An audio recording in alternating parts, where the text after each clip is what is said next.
আসসালামু আলাইকুম রহমতুল্লাহ।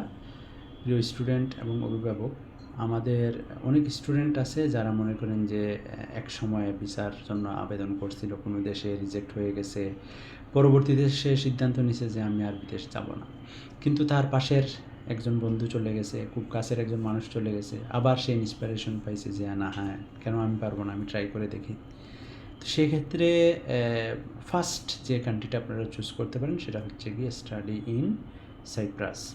তো স্টাডি ইন সাইপ্রাস আপনার একাডেমিক রেজাল্টটা মোটামুটি 2 পয়েন্ট হলেই অ্যাডমিশনটা কনফার্ম হয়ে যায়।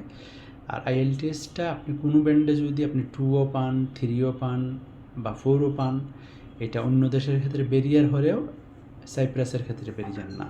মিনিমাম ফাউন্ডেশনের জন্য যদি আপনি অ্যাপ্লাই করেন, মিনিমাম আইএলটিএসে 4 লাগবে। ফাউন্ডেশনের জন্য 4, আর ব্যাচেলারের জন্য 5 থেকে 5.5, মাস্টার্সের জন্য 5.5 থেকে 6। টিউশন ফিসটাও অ্যারাউন্ড 6,000 থেকে 7,000-এর মতো ব্যাচেলর মাস্টার্সে একটু বেশি আসে কিছু কিছু ইউনিভার্সিটিতে।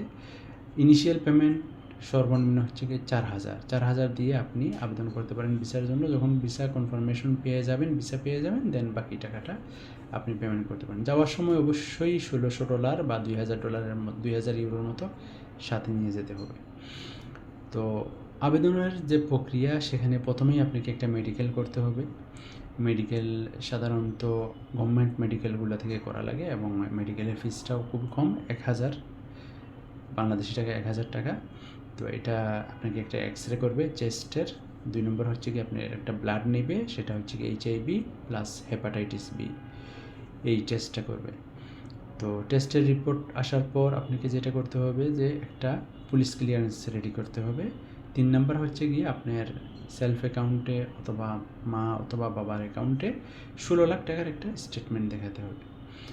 এই 3টা কাজ করার পর আপনার ডকুমেন্টগুলো অনলাইন অ্যাপোস্টাইল করতে হবে। SSC HSC যেই হোক, অনলাইন অ্যাপোস্টাইল করার পর মানে বোর্ড এবং মিনিস্ট্রি অনলাইনে অ্যাপোস্টাইল হয়ে যায়। তো অ্যাপোস্টাইলের পর আপনি এই ডকুমেন্টগুলো, মেডিকেল রিপোর্ট, পুলিশ ক্লিয়ারেন্স সহ এই ডকুমেন্টগুলো কনসুলেটে অ্যাটাচড করাতে হয়। তো সাধারণত আমরা নিজেরাই কনসুলেটে অ্যাটাচড করে নেই। তো কনসুলেট অ্যাটাচডের পর এই ডকুমেন্টগুলো DHL করে ইমিগ্রেশনে পাঠানো হয়। ইমিগ্রেশন সম্পূর্ণ ডকুমেন্টগুলো চেক আপ করে দেন ওটাকে মাইগ্রেশনে সেন্ড করে। মাইগ্রেশনে যাওয়ার পর সেখান থেকে 2 মাসের ভিতরেই আপনাদের সাধারণত ভিসাগুলো বের হয়ে যায়। তো ভিসা পাওয়ার পর তো বাকি টিউশন ফিস পেমেন্ট করতে হবে। আর যখন আপনি আবেদন করেন, অফার লেটার পাবেন, পাওয়ার পর মিনিমাম যে ডিপোজিট, ওই ডিপোজিটটা করে আপনি ভিসার জন্য আবেদন করবেন। আর সেক্ষেত্রে প্রত্যেকটা ইউনিভার্সিটি কম বেশ স্কলারশিপ দেয়। তো স্কলারশিপ দেওয়ার পর 6,000 আসে। তো যদি কোনো স্টুডেন্ট সাইপ্রাসে যায় পড়ালেখা করে, 1 বছর বা 2 বছর পর ইজিলি ক্রেডিট ট্রান্সফার করে ইটালি, ফ্রান্স যে কোনো জায়গাতে চলে যেতে পারে। ইভেন দো ইউকেতেও আমাদের অনেক স্টুডেন্ট গেছে।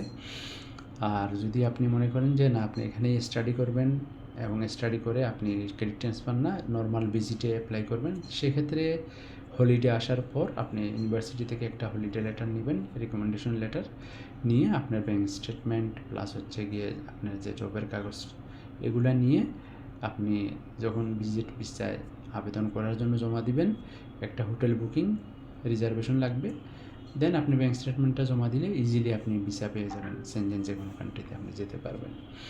আর যদি আপনি থাকেন, পার্ট টাইম জবের সুবিধা আছে।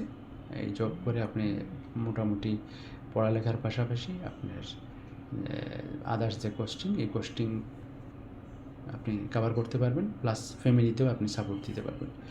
এ ছিল ওভারঅল একটা ধারণা স্টাডি ইন সাইপ্রাস সম্পর্কে। আপনাদের যদি আরও কোনো কোয়ারি থাকে অবশ্যই আমাদের সাথে যোগাযোগ করবেন, আমরা আপনাদের জবাব দিতে প্রস্তুত আছি। আপনার দিনটি শুভ হোক। আসসালামু আলাইকুম রহমতুল্লাহ।